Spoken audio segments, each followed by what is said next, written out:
ஒகேனக்கல் காவிரி ஆற்றில் காலை 6 மணி நிலவரப்படி வினாடிக்கு 1,52,000 கன அடியாக தண்ணீர் வரத்து அதிகரித்துள்ளது. இது தொடர்பான கூடுதல் விவரங்களை எமது செய்தியாளர் கிருஷ்ணன் வழங்க கேட்கலாம். வணக்கம் கிருஷ்ணன், இது குறித்த கூடுதல் விவரம் என்ன? தருமபுரி மாவட்டம் ஒகேனக்கலில் இன்று 1,52,000 கன அடியாக தண்ணீர் அதிகரித்துள்ளது. குளிக்கவும் பரிசல் பயணம் செய்யவும் 13வது நாள் தடை நீடிக்கிறது. காவிரி கரையோர உள்ள மக்களுக்கு மாவட்ட நிர்வாகம் சார்பில் ஒலிபெருக்கி மூலம் வெள்ள அபாய எச்சரிக்கை விடப்பட்டுள்ளது. தாழ்வான பகுதியில் வசிக்கும் மக்கள் மாவட்ட நிர்வாகம் ஏற்பாடு செய்துள்ள 3 தனியார் திருமண மண்டபங்கள் மற்றும் அரசு பள்ளிகளில் தங்க வைக்க அறிவுறுத்தப்பட்டு வருகின்றனர். கர்நாடகா மாநிலத்தில் பெய்த கனமழை காரணமாக கபினி KRS நீரணைகளில் முழு கொள்ளவு எட்டியுள்ளது.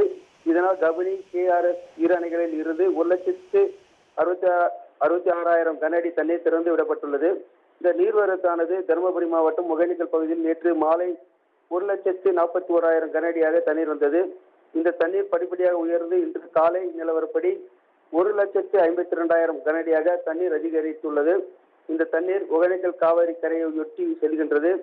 இந்த நீர்வரத்து தாழ்வான பகுதியில் உள்ள வீடுகளில் தண்ணீர் சூழ்ந்துள்ளது. இதனை நேற்று அப்பகுதியில் பெண்ணாகரம் வட்டார வளர்ச்சி அலுவலர் சுலைநாதன் மற்றும் சகிலா ஆகியோர் ஆய்வு மேற்கொண்டனர். இதனைத் தொடர்ந்து தாழ்வான பகுதிகளில் வசிக்கும் மக்களுக்கு ஒலிபெருக்கி மூலம் வெள்ள அபாய எச்சரிக்கை விடப்பட்டு மாவட்ட நிர்வாகத்தால் ஏற்பாடு செய்யப்பட்டுள்ள தனியார் திருமண மண்டபங்கள் மற்றும் அரசு பள்ளியில் பொதுமக்கள் தங்க வைக்க ஏற்பாடு செய்யப்பட்டுள்ளது.